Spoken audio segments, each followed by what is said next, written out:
안녕하세요. 오늘 천의 노동자는 노사 전어를 반박합니다. 그리고 뒤에는 그 반박의 연장선에서 사측의 노림수를 규명하죠. 자, 그러면 노사 전어에서 사측은 17일 날 노사 전어 2025 다시 2호를 통해서 통상임금 산정 기준이 되는 월 소정 근로시간에 대한 사실 왜곡, 현장 오도 중단하라. 만두지가 그랬다는 겁니다. 아니면 말고식이다. 그런 주장으로 사실 왜곡한다. 정말 그럴까요?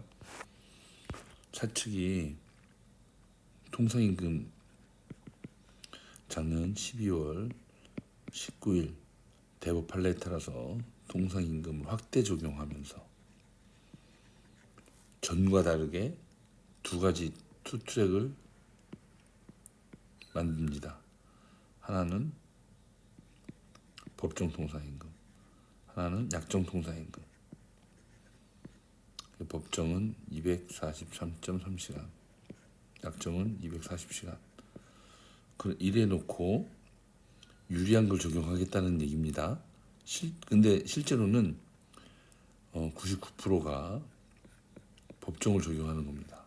이게 유리하니까, 확대됐기 때문에. 근데 공교롭게도 약정이 유리한 게 있습니다. 명절, 연시, 요때만 요때 근무하면 요율이 200%입니다. 이게 더 높아서 여기에만 약정이 적용되거든요. 법정과 약정을 나눠서 유리한 걸 적용하겠다 말은 그럴싸하지만 이것은 엄연한 합의 기준에 대한 위반입니다. 그러면 2019년에 통상임금 합의와 이후 적용을 살펴보겠습니다. 2019년 통상임금 노사 합의가 이루어지는데 이 근거는 2017년 고법 판결입니다. 그래서 대략 기억하기에 2011년 정도부터 2014년까지 2010년부터 2014년까지 소급분에 대해서 월 기준 시간을 243.3시간으로 계산해서 차액을 보상했죠. 근데 2015년 이후에는 그러면 사측 말대로라면 모든 걸 243.3시간으로 해야 하지 않겠습니까? 근데 2015년 이후에 연장근로, 휴일근로, 야간근로는 240시간에 근거해서 적용을 했던 겁니다. 그러면 이번에도 마찬가지로 노사가 합의가 되지 않았지만 7월 말까지는 소급분에 해당합니다. 과거분. 이건 그렇게 계산하더라도 8월부터는 240시간으로 가야 한다는 것이 우리 주장이거든요. 근데 사측은 이것을 취사 선택 금지 법리라고 주장합니다. 상여금 등은 통상임금 범위에 산입하고 이 법정이죠. 상여금 및 일시금이 통상임금 범위로 확대됐잖아요. 월 소정 근로시간은 240시간으로 계산한다면 이건 약정이니까 이는 취사 선택 금지 법리에 따라 허용되지 않는다고 주장합니다. 그렇지 않죠. 예를 들면 이런 겁니다. 약정 통상임금 연차수당으로 계산할 때 근데 단협상 연차는 매년 근속 연차가 하루씩 증가합니다. 하지만 금기법에는 상한이 25일이에요. 상한이 이건 없습니다. 그래서 미사용 연차수당은 실제 미사용 연차수당이 확대 통상급 곱하기 25일 최대보다 많다면 이것에 대해서는 약정을 그대로 인정하라는 뜻이에요. 다시 말씀드리면 노사간 맺은 단협상 미사용 연차수당이 법정 기준은 확대 통상금 최대 25일이거든요. 이거보다 더 높은 금액이다. 그래서 노사간 맺은 단협은 유효한 겁니다. 통상임금이 확대되지 않아도 확대 적용하지 않았지만 실제 더 유리하다는 거죠. 이럴 경우 유효하다. 이처럼 법정보다 단협이 유리할 경우는 유리한데 이 유리한 경우에도 확대 통상급으로 계산하라고 하는 것이야말로 취사 선택 금지에 해당한다. 이러면 안 된다. 이런 겁니다.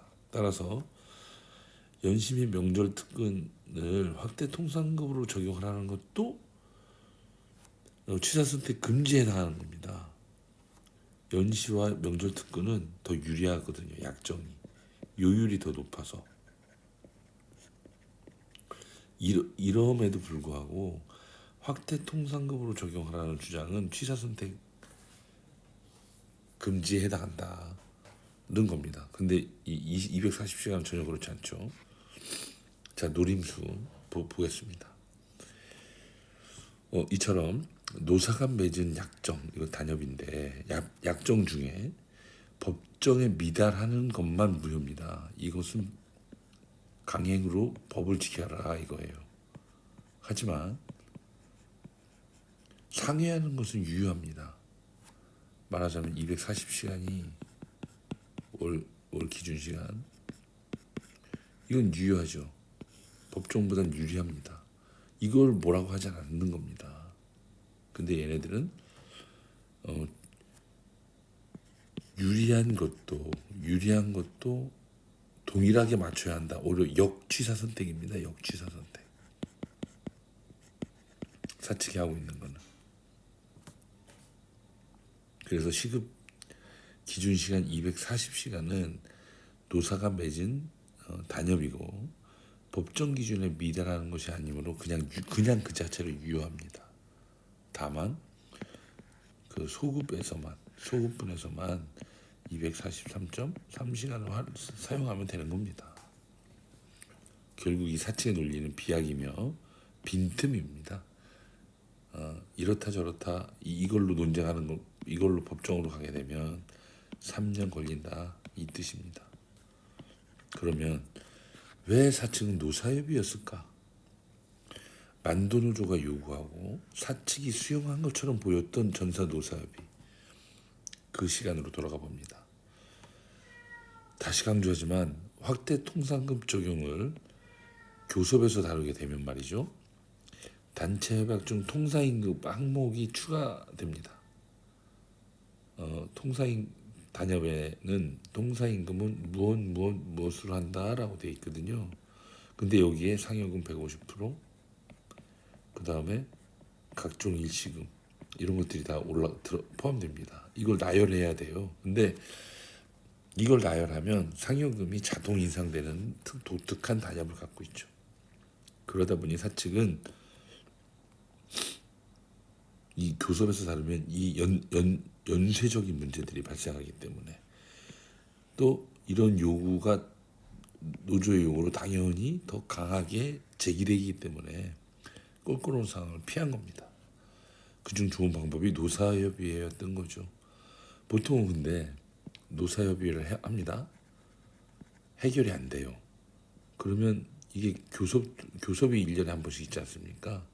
교섭에서 미해결 과제가 여기서 다뤄집니다. 다뤄져서 관철시키는 것이 단일 노조 시절의 관행이었죠. 근데 사측은 해결되지 않은 노사협의 안건이 교섭으로 이어지지 않는 것, 이거야말로 사측이 원하는 바입니다. 이 통사임금 문제가 그렇습니다. 노사협의회를 통해서 확대 통사임금을 얘기했지만 합의가 되지 않았어요. 사측이 일방적으로 확대했는데 이것은 노조 요구를 수용했어요. 하지만 이 사이에 월 기준 시간을 243.3시간으로 하겠다. 7월까지는 좋은데 이후에도 이대로 하겠다는 거거든요. 이것이 문제입니다. 이런 와중에 KGM, KG모터스 과거 쌍차입니다. 쌍용차. 쌍용차도 사측과 기업 노조가 통사임금 확대 적용을 노사협에서 다룬다고 알려져 있습니다. 이거 우연의 일치일까요? 지난번 철회 노동자에서 우리가 정몽원 회장의 직원 대비 보수 배율을 밝혔죠. 90배 정도 되는 걸로 나오는데, 그럼 과연 타사랑은 어느 정도냐? 이런 궁금증들이 많이 제기됐습니다. 여러 자료 중에 지면이 한계가 있다 보니 가장 대표적인 정의선 대표이사를 실습니다. 정의선 대표이사는 현대자동차와 모비스의 대표이사를 맡고 있고요. 보수는 현대자동차에서 70억, 그 다음에 모비스에서 44억 해서 110억, 111억, 아니 115억 정도 받았습니다. 정몽원 회장은 96억이니까 이 매출과 비교할 때 엄청난 금액을 받고 있는 것이 확인됩니다. 정몽원 회장의 경우. 직원 평균 혜택이 이렇습니다. 그래서 92.9배, 85.3배. 결코 정몽원 회장이 높죠. 낮다고 볼 수 없습니다. 부품사 지금 1위 부품사는 모비스입니다. 2위 위아, 뭐 한온, 그 다음에 만도 정도 들어가는데 너무 충격적인 사실입니다. 얼마 전에 그 뇌출혈로 몸이 불편해진 이진강 동지가 9월 8월인가요? 8월 초에 결국은 해고 통지됐습니다. 그래서 부당해고 구제 신청 사건 신문이 오는 12월 14일에 열리거든요. 이진강 동지가 함께 일할 수 있도록 서명운동에 함께 해주시기를 부탁하는 호소입니다. 문막과 익산도 함께 해주셨으면 좋겠습니다. 이상입니다.